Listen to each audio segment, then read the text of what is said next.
Welcome to this week's episode of the Feel Fresh podcast, the best place to rock out when it comes to changing your relationship with alcohol. Whether you're trying to go sober, you're looking to reduce your intake, you're looking to potentially follow in my footpath, which is go from binge heavy drinking to be able to choose when you do or don't drink and how much you drink. This is the place to do it.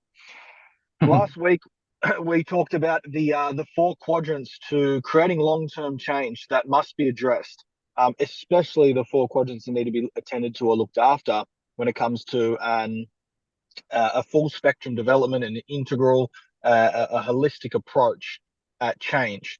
Uh, I'm here with Nat. Nat, good morning. What's up? Morning, mate.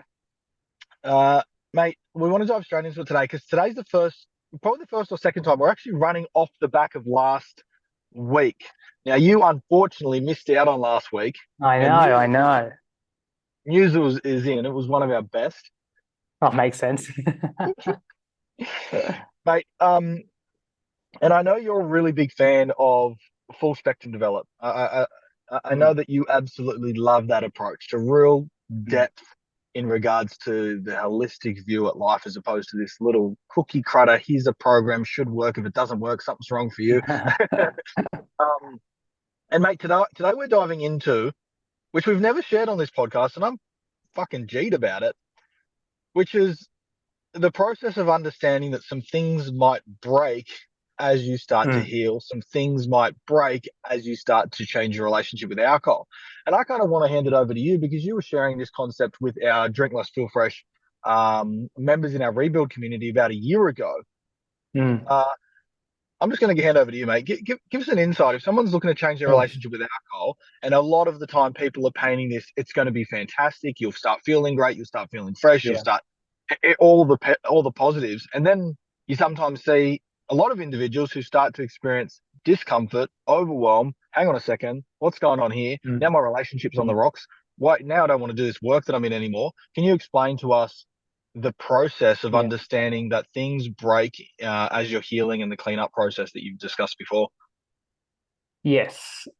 First of all, I think I'd kind of preface, Tommy, our approach to drinking less and feeling fresh is a growth approach, which is let's just make your life awesome. Let's not worry about turning off the drinking. Let's assume that's the approach. Let's make your life really meaningful and let's have a look at the life and then see how the alcohol relationship fits into that. So when you do that, you essentially set yourself up because you want to grow. Something in you wants to grow. Something in you wants knows and feels it's time to get going. And so if there's real growth, which is you feel a change, you notice a change, you experience the world differently. Every time we grow, we break things. Just like in the business world, when you grow a business, if a business is scaling, it breaks things. When a tree grows, it breaks things. Like a human being is exactly the same from the inside out. When you grow, you have to break things. So this sets up two interesting dynamics, especially in the personal development market, which is personal development that is aiming to grow you will work. Most of the approaches work. But if you only try to keep growing, then it gets really weird because you're trying to, it's called an over attachment to transcendence. So if you want to try and over attach to transcendence without realizing that growth breaks things, then people just try and grow and grow and grow and grow, and they end up like a big wobbly building. Like they're really top heavy and they know all this stuff, but everything's really feels really unstable. That's because the process of growth, really integrated healthy growth looks like this: grow, stop, breathe, go clean up. Don't do growth stuff. Okay, settled, grow, break things, stop, breathe, go clean up. And That's what it's a humble approach. Yeah, beautiful. What would be, because the opposite of that approach to me sounds like nothing more than the rat race, like constantly trying to Yeah. get ahead, but as opposed to in the materialistic world, just trying to get ahead emotionally, like always being a step ahead of something that you might have to deal with. What's an example, Nat, of growing, breaking things, stopping and cleaning it up in regards to changing your relationship with alcohol, as opposed to just getting better and better and better and better and better? Yeah, okay. Let's take our 30-day detox, for example. Anyone here, you want to experience our 30-day detox, you're gonna go. because it works every single time. Every single person grows. After, right, there is this weird transition phase of like, well, I've done my detox, now what? If you were to do a 30-day detox with us, which is limited to no booze, a whole bunch of learning, after that, I would recommend stopping and doing no progress driven things for at least 2 weeks. And just get to know the territory. What feels new? What do I feel like in the morning? By doing this growth work, have I pushed someone aside that I need to pull back in? Have I been really focused on my growth that I've kind of lost touch with maybe some work stuff? Like, where do I need to put my world back together again? Because it's so exciting, right? It's so exhilarating. Oh, I feel so good. I feel so fresh. Let's keep going. Where it's the counterintuitive approach of like, if you've had a growth stretch where you feel amazing, stop and look around. Someone's needing you. Something needs your attention. Something has, that's how it goes. Yeah, as you're And talking, psychologically, go, Tommy. or just as you're talking, yeah, I'm just reminded of, or I just am thinking about so many approaches where we get so excited for the change that our excitement for growth kind of actually then gets in the way of the journey itself. Yes. We're just excited for the next thing. And as you said, like the word combustion comes up. I know, Yeah. I got someone in mind, right? Young guy trying to get off the booze and the party drugs, etc., etc. Um, to me, seems stuck in the constantly getting better to the extent that can't look after things that are broken. So on the surface, doing great, not drinking, not going to parties. But other than that, a lot of dysfunction in regards to relationships. And there's an inability to stop and deal with what is being broken, both people coming back into their lives and, more importantly, people that maybe should no longer be in their lives. Yeah. Yeah. It's a technical thing we're talking about here, but it'll serve you really, really well because psychologically it changes things. So what we're trying to do is look at really clearly attachment avoidant addiction, right? That's what we're like, grassroots. That's what we're looking at. What are we attached to? What are we avoiding? What are we addicted to? The speed in which someone can get addicted and attached to growth it's the best drug going around. It is the best drug going around, which is personal development. And so if you don't stop and understand what the grow then clean up model, growing breaks things. What have I broken? Let's go clean it up. Just that alone stops you getting attached or limits you getting attached. Like I did it early on. All my 20s was just heavy addiction to growth stuff. Like heavy. And I said to you, sometimes it works. Yeah. Go on. Oh, well, I remember so clearly having relationship problems and just instead of confronting it with difficult stuff, I'd just go to a cafe and read a book and write some notes and do growth stuff. Like, what are we doing here? And now we're talking about one of the biggest problems in the alcohol reduction industry is that the only way you can stay safe is to continue to grow, which means every 24 hours force yourself to grow, keep going, Yeah. as if the only other option is to go back. What about the stop? What about the pause? Why do we have this assumption that if I just stop for a second, I'm going to go back? You're allowed to play in the space of being still. Now, one of my favorite analogies. Sorry, Tommy, go please. I just want to give a couple of examples to people because this is probably a new concept for individuals. Another way to look at it too is the growth. When you grow, you break things. Another good way to look at it is the body's often like a pressure cooker, isn't it? And so the area that we want to grow, and most people will nod their head now, isn't an overnight thing. It's been pressurized. It's cooking for a while in the body. Like, I think I want to stop drinking. I think I want to stop. And it's like almost combustible. So when you grow, it's almost like taking the lid off and literally just cracks things, just cracks and breaks things. And so an example would be one of our longtime members is just coming up on like a 6 months alcohol reduction stint, not sobriety, just alcohol reduction, where she's just drunk hardly nothing over 6 months. And she called me the other day and she said, "Oh, I need help. I said, "What's going on?" She said, "Oh, I'm feeling better than ever and everything's going great, but my relationship's falling apart." I said, "Tell me a little bit about that." She's like, "Oh, just, and she was panicking about the relationship. And knowing what we're sharing today, I just said, what would happen if you just stopped and paused? Because I said, in my eyes, this just looks so needed and normal at the moment. You've grown over a 6 month period and some things are changing in your relationship. That is so necessary. And the Yeah. amount of times I've seen someone in that position so that then they go back to drinking because it's easier to deal with than potentially cleaning up the Mm, relationship. It's mm, such a it's such a common one that not many people are talking about. As you said, it's the cleanup of what needs to yeah. be swept up. And it's like, oh, I don't know what's going on. And it's gnarly. Like cleanup is heavy. It's heavy work. It's the true heavy lifting because normally it's private, normally it's painful, normally it's emotional.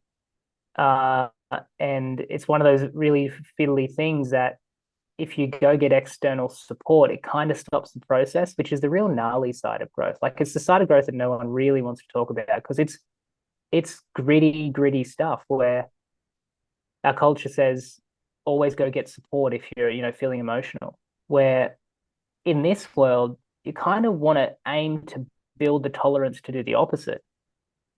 When things are getting heavy, see how long you can hang with it. Uh, Mm, it's private work. I call it the thankless side, because no one's going to thank you for it. No one cares about it. You don't even know if you're going to get anything from it, but it's got to be done. mm. Yeah, the word that It's comes to it's mind it's is yeah, is I think patience is such an underrated word in this personal patience, development industry. patience is a good one. It's like yourself, mate. I've been addicted to the growth game. Like emotional problem, call a specialist within 24 hours. Like just Yeah, yeah, constantly solving an issue to yeah, get better, as opposed to just sitting with what's broken and cleaning things up. yeah. That I'm going to ask you this because you've generally got a term for everything. Mr. What, Term, Mr. Term. Mr. Terms? Um, what is the experience and process? Because after myself being in the industry for 10 years, one of the things that's taken me 10 years to realize is whether you're working on yourself or not, things are breaking and cleaning up. There's a law of natural evolution happening within us. What is the Yeah, term given to understanding that just sitting, not striving to be better, not striving to go back, but just sitting in the yeah. awareness of your growth and giving yourself some time and patience. And if there's a problematic experience going on, just to sit patiently. Mm, There is change happening because some people think, oh, I sat patiently for 6 months, I wasted 6 months of my life. Like, what are your insights on yeah, that?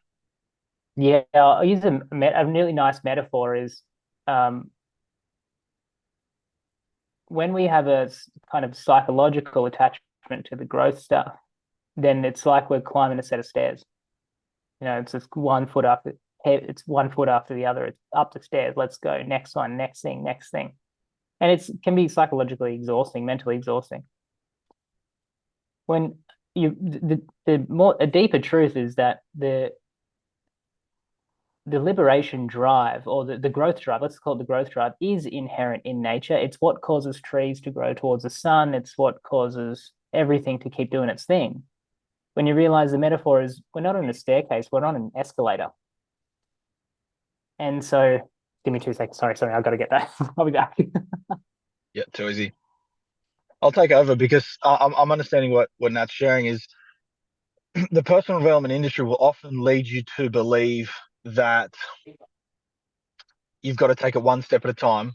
That it is the steps and the progress that you make decide where you're going. And the biggest benefit of that is it gives you a sense of what feels like control, like you get to control the outcome. But when you overcapitalize on that, you completely forget that something other than yourself is helping you grow. Something other than yourself is transcending you. Something other than yourself is pulling you along the Yeah, journey. Now, whether you get into the personal development space or you don't, whether you neglect and abuse yourself in the situation and consciously choose to not move forward, whether you're someone who's 10 years in like me and thinking that you're getting better every day, regardless of how much you think you're controlling or not controlling the situation, you are on the escalator. There's nothing you mm, can do to go against the law of Mother Nature itself. Even if you think you can, oh, I'm in sabotaging month this month. I haven't gone anywhere in 30 days. No, That's not how the law of nature works. Mm. And the primary difference, I think this will be a nice summary. The primary difference between the staircase and the escalator analogy is that the staircase is on your own will. You know, you feel like you got to do something, do or grow or build or learn, contain, collect, whatever. The escalator analogy is it just engages the law of sacrifice. So it's a completely different sensation. On the escalator, it's a sensation of sacrifice. And anything from thoughts, ideas, whatever, to people, to stuff, to things. It's you when you sit, watch, and be, you'll recognize what you need to sacrifice. When you're on the stairs running, you have no idea what you need to sacrifice because you're too busy collecting things. Mm. Would this also apply to, like, this is the space you sit in when you're in the cleanup stage, when you're aware that some things are Absolutely. broken? Yeah, absolutely. Mm. Mhm. I really urge anybody that's listening to this to fully comprehend and be aware of the importance of this conversation. It'll be a shorter conversation, but it is packed with punch. Yeah, yeah, To yeah. understand that we're so often fed this BS approach of, like, buy this thing and you'll feel better straight away. Do this thing and you'll feel better straight away. Anybody who's been looking after themselves, I mean, consciously in the personal development world, the healing space, the progressive experience of the human space, like anybody that has been in the journey for 5+ years will tell you the same thing, which is there is no magic pill. In the beginning, you'll feel that your life was saved or you had this solution. And then 6 to 12 months on, you'll realize, oh, I've still just got to deal with my life. Yeah, yeah, yeah, um, exactly. and I just Exactly. think that's such a therapeutic approach.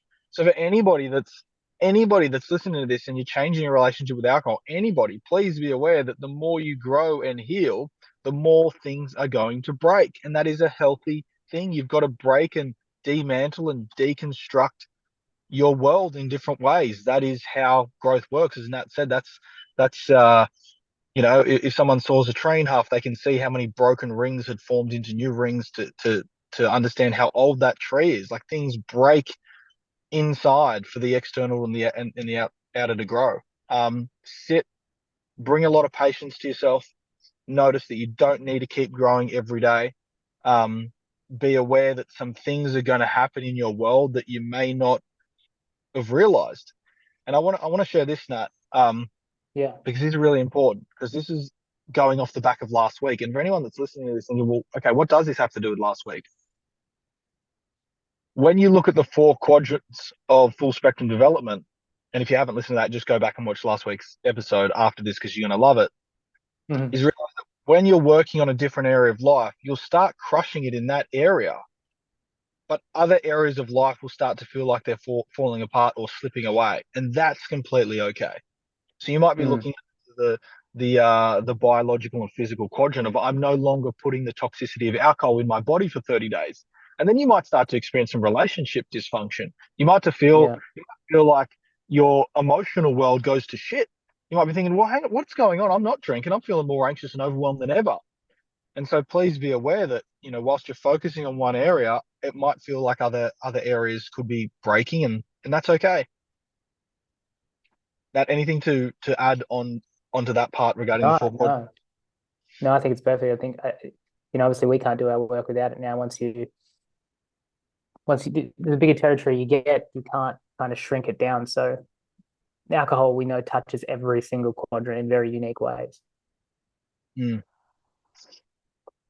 I like that. I invite anybody to listening to ponder your experience for the rest of the day and sit in the awareness of, what am I growing in, and what seems to be breaking because of that? Well, not remove the word because of that. Just what seems to be growing and what seems to be breaking. Noticing there's a bit of a contradiction and they kind of cancel each Yeah. other out.